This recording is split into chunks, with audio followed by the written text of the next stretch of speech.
Good morning.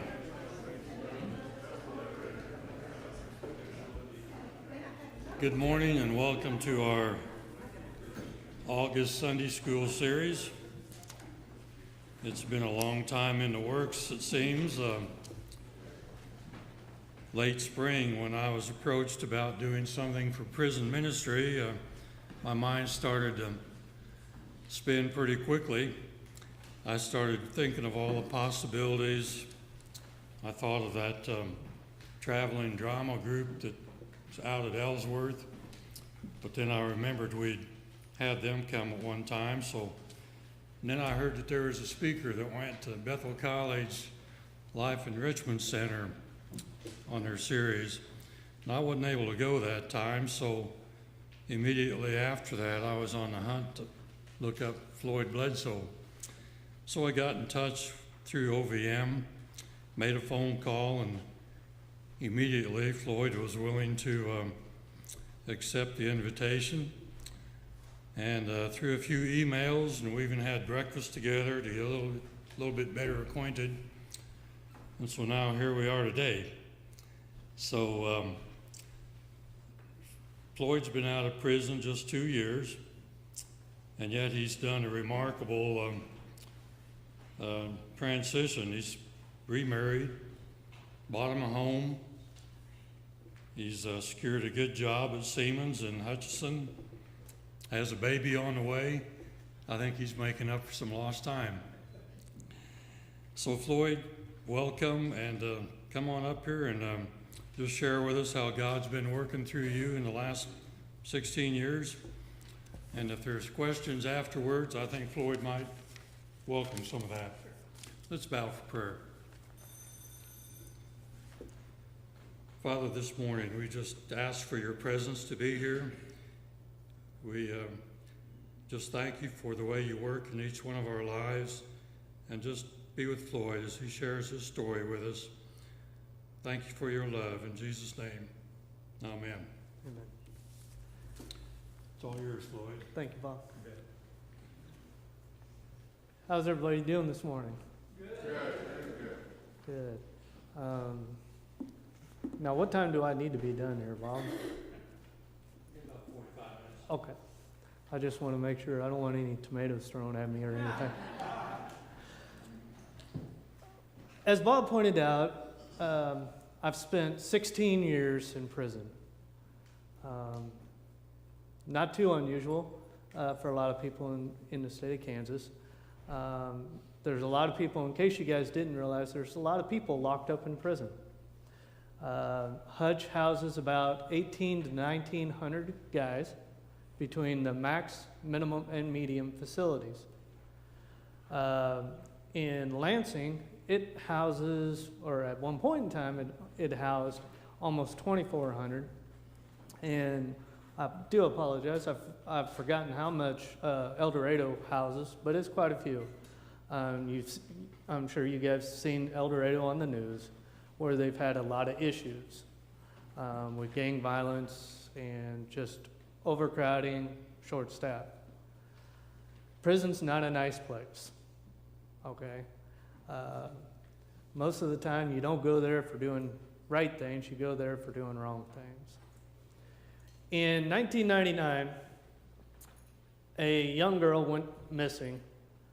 It was my 14-year-old sister-in-law. On October 9th, right? No, November 9th, excuse me. At 4:30 in the afternoon was the last time anybody had ever seen Zetta Camille Arfman.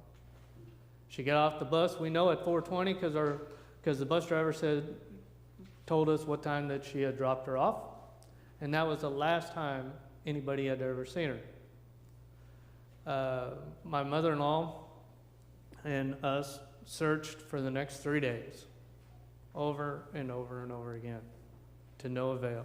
It was just like she had disappeared.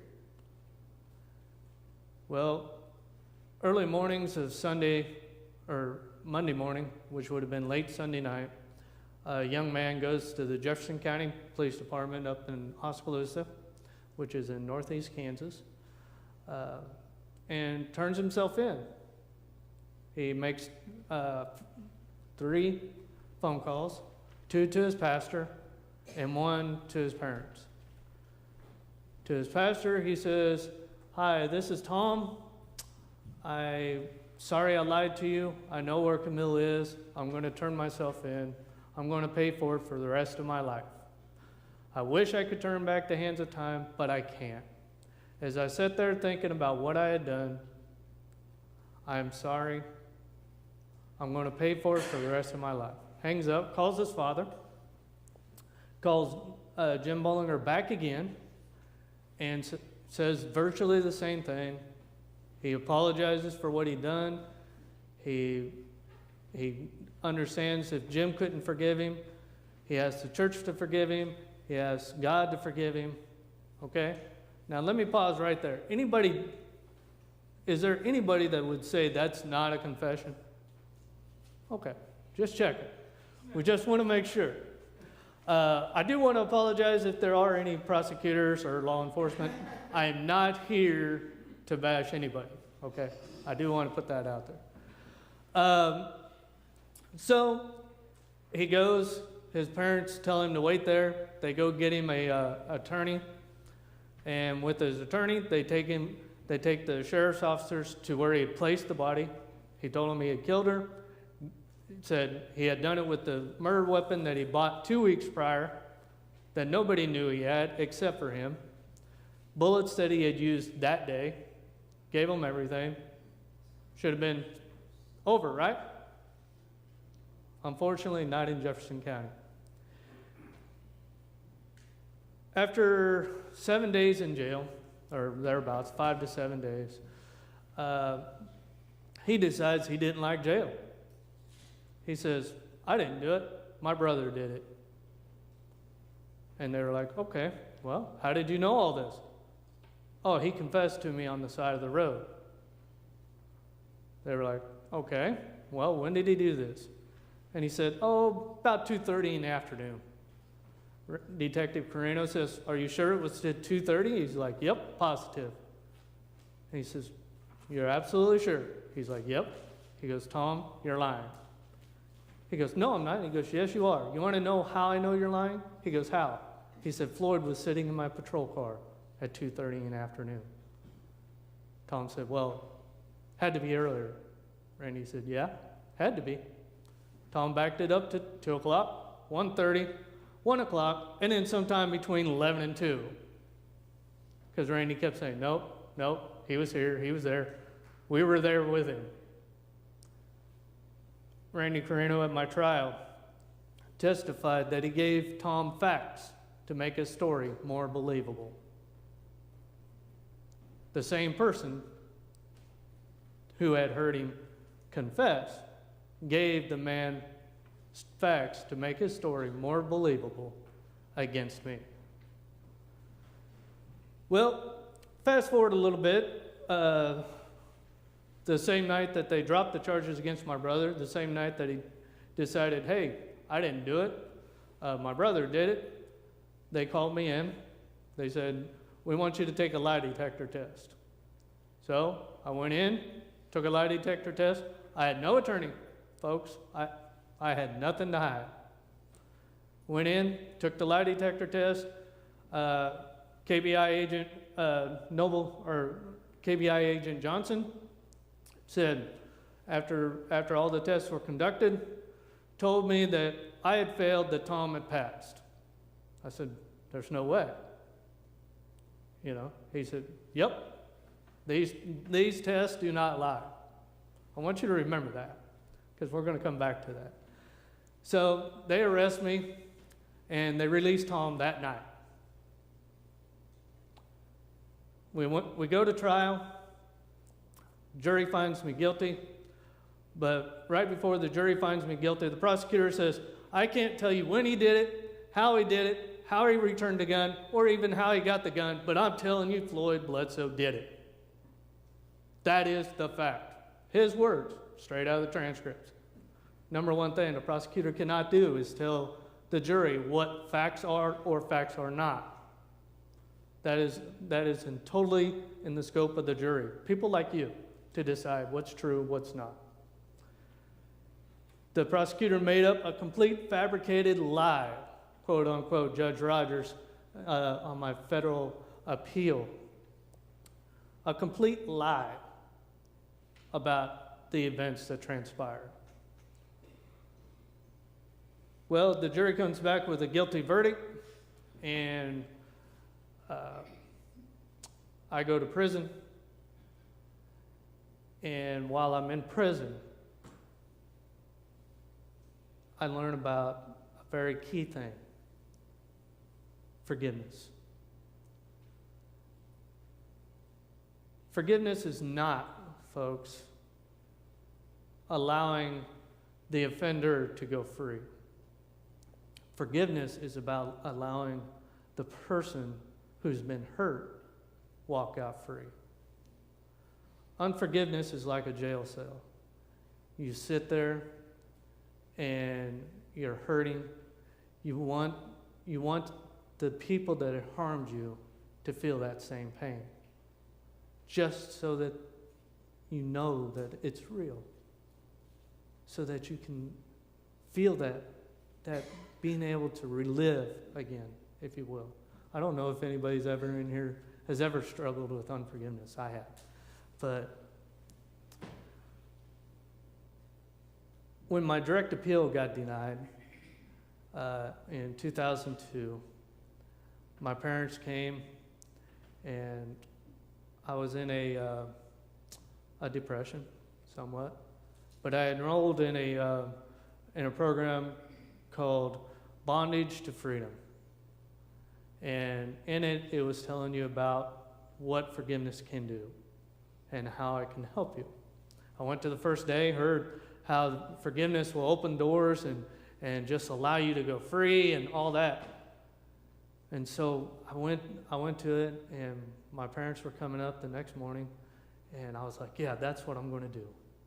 I'm going to tell everybody that I forgive them. And it's just going to open these doors. So I go out to the visiting room, and I was preparing to tell them all this stuff. I walk up to the table, and, in my mind, I thought I was smiling. But on the outside, you could see the pain and the hurt. And my mom looks at me and says, why aren't you happy? This was 7 days after I had read in the paper first. I didn't even get the letter from my attorney on my direct appeal before it was published in the paper on the denial of my direct appeal. I was like, my appeal just got denied. And they were like, yeah, we read that in the paper, but normally you're always happy and smiling. I looked at her and I said, I'm facing the rest of my life in prison for something that I didn't do, and I'm supposed to be happy about it? And I looked at her, and she goes, well, and I said, you know what? I can't do this. I thought I could, but I can't. I stood up, and I said, don't call me, don't write me, don't come visit me. I just can't do this anymore. And they were like, well, when can we come and see you? And I said, I don't know. I'll let you know. And I walked out of that visiting room. I was angry at God, because I felt that God had taken the one thing, the one tool that I could use to get my freedom, and jerked it away from me. And I go back to my cell, and I'm sitting there, and they rack my doors. I'm utterly heartbroken, tears flowing down my cheeks, crying out to God, saying, why? Why are you snatching this from me? And they rack my doors for freedom, for bondage to freedom. And the guard says, Bledsoe, are you going? I don't answer him. He's like, fine, I'll just leave your door open. I'll come back and shut it. And as I'm sitting there, I'm like, well, I can either sit here or I can go get something to eat. So I go and eat, And I go back to the bondage to freedom, and it's there that, as Paul Harvey says, I learned the rest of the story of how freedom doesn't set the people that had harmed you, it's not a tool to use to get back at people. Forgiveness is not that. Forgiveness is a key that allows you to walk out back as if before the relationship was broken. Does it mean that equal relationship with that other person is going to be perfectly mended back to that point? No. Because forgiveness on both sides takes two people to work it. But it does mean that you can go back to that spot where that pain and hurt first started as if it never happened, to where you don't feel that pain. Is it a one-step deal? No. It's a multiple-step deal. It only took me 16 years to understand that. Well, while I was in prison, I enrolled in Freedom Challenge, another faith-based organization in which it was my job for 8 hours a day to learn about God, to study the Bible, and learn how to apply the Bible to my daily life in the midst of prison. Then they gave me a job in Freedom Challenge to teach other guys the same qualities in their lives, despite what they do. And it was while I was there that I first got involved with OVM. I keep forgetting the initials. I call them Arts in Prison, but it's actually OVM. In which I joined the drama troupe. I joined choir. When I spoke at Bethel, they had pictures of me from when I was 22, 23, and still didn't have gray hair and was looking like a young kid back then, you know. But it was those people coming in that touched my life. Each time you go into a prison, you change somebody's life. It may not be that day, but over time, once you extend that friendship, that unconditional love, it changes people. I'm telling you, it does. I've seen it. I've seen some of the people that you would never think would ever change because of a mentor that they've been matched up with. While in prison, I studied, worked, and by the grace of God, I got involved with KU Innocence Project in Lawrence, and they joined up with Midwest Innocence Project in Kansas City. And about, let me think, it had been 4 years ago, my attorneys would come and say, look, Floyd, after my final appeals were all exhausted, they're like, Floyd, we only have one hope, and that's to find some DNA. Our issue is we cannot go back and fix bad detective work, and we don't know if there's going to be any DNA, because we got to find something that you can't even see with the naked eye. So they start gathering all this stuff, and they're like, Floyd, we got another issue. We don't know how we're going to pay for it. And they said, but we'll figure out something. Those people at KU, they were wonderful. Even when they had no clue what to do, they said, Floyd, we'll figure out something. And they just kept chipping. They went to a DNA seminar up in Seattle at that time, and that's where they met a young lady by the name of Tricia Bushnell, who just took over the director spot of Midwest Innocence. And she had called and later on, after they got back, and said, hey, how would you guys feel about handling some Kansas cases for us? We need help, we're swamped. And Alice and Jean said, well, sure. How would you feel about picking up a tab for a guy that we totally believe is innocent? And she's like, sure, send me the information, we'll send you the check. $50,000 later, we get the results.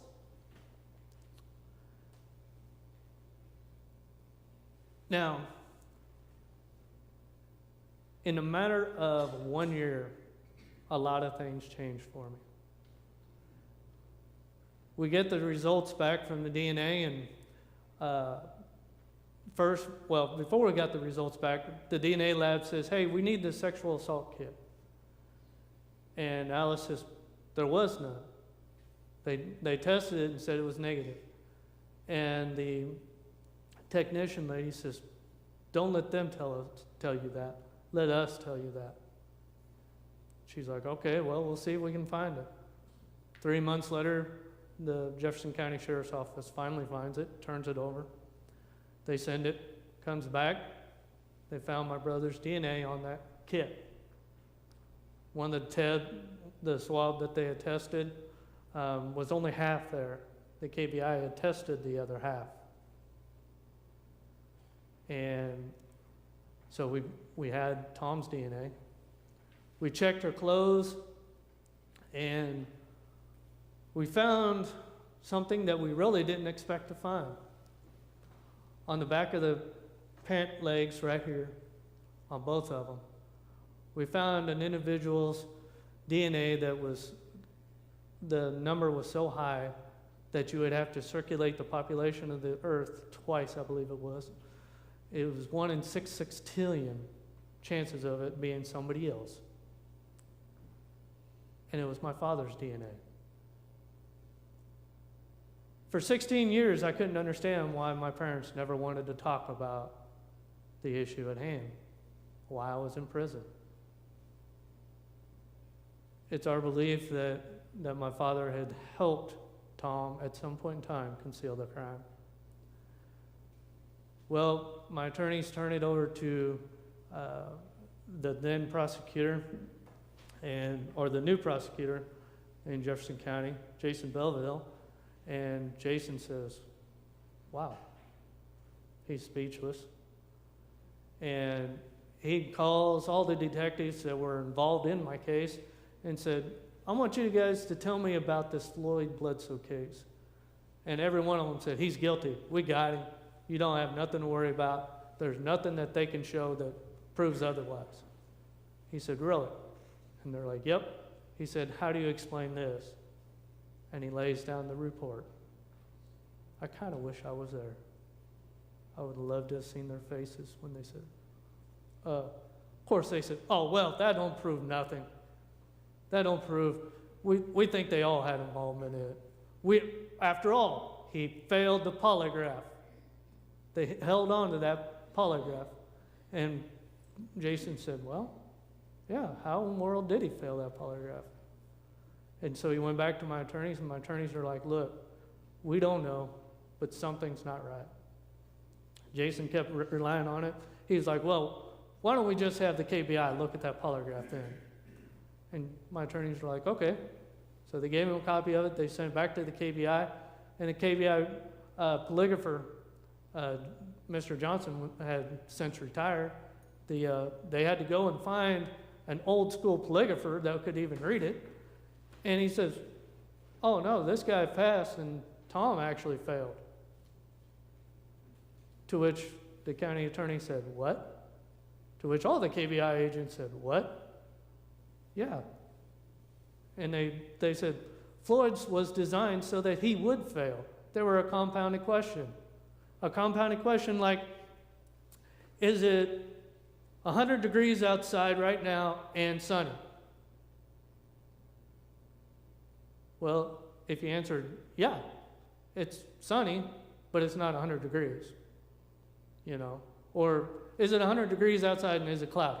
We'll use that for an example since it's a little cloudy day. And if you say, well, yeah, it's cloudy, but it's not 100 degrees, no matter how you answer the question, it would show deception on the polygraph. And they said, and Tom failed quite substantially, and especially on one question. Did you shoot Zedek Camille Arkman? To which he answered no. And the polygraph said, no, that's a lie. So then Jason Belleville had a bigger problem. Now we got polygraphers, KBI agents, lying. This is all documented. The KBI agents said, well, right before I got after I'd been arrested, before I was convicted, they interviewed Tom. And what's amazing is they said they all heard Tom confess several more times after I was sitting in jail. Even the prosecuting attorney said, yeah, I heard him say it, but I didn't want to believe it.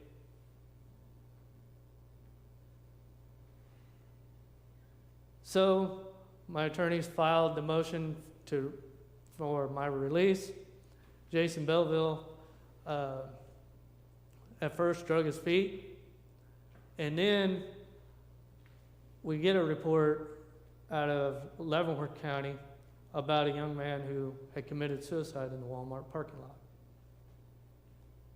And my cousin works on the Topeka Police Department, and he called his uncle, and and so it started gaining momentum, and we found out that my brother had actually committed suicide in the parking lot in Bonner Springs, Kansas, on November 12th, the anniversary, the 16-year anniversary.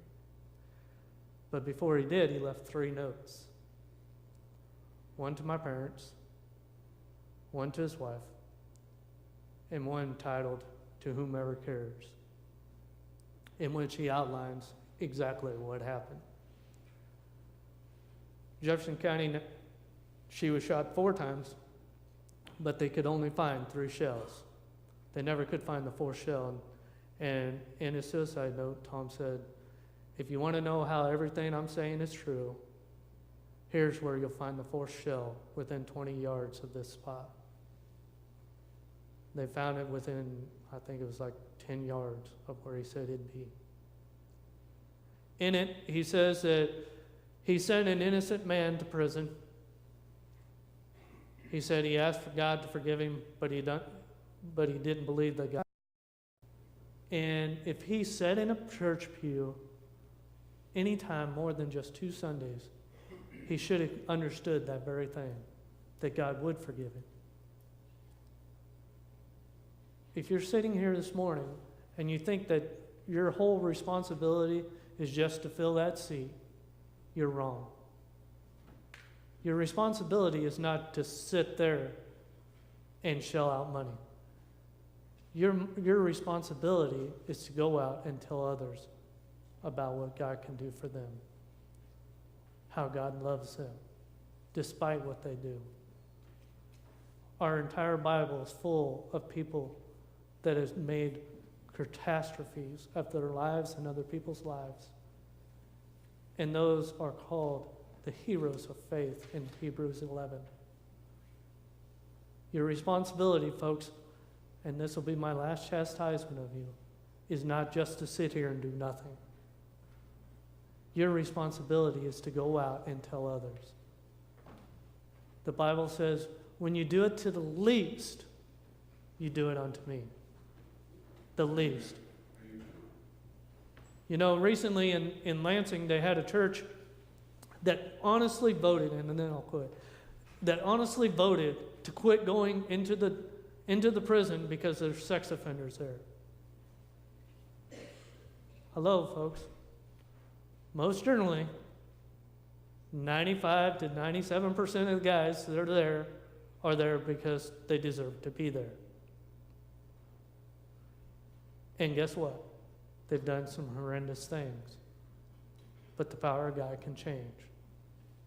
And it takes people like you to go in and change. Thank you guys for having me.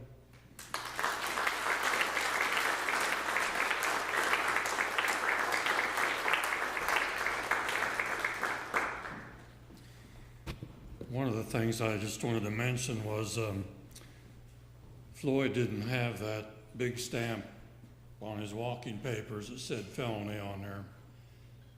There are a lot of people that do come out of prisons that do have that felony stamp. And it's as difficult as his story is, just think how much more difficult it is once that stamp is there. That's a huge hurdle to try and get over, to try and convince a future employer that you're really worth a second chance. I think that's incredible that you got a clean set of walking papers. Thank you, Floyd, for sharing with us. Thank you. So we're dismissed now for a few minutes, and then we'll welcome back about 10:40 for worship service. Thank you.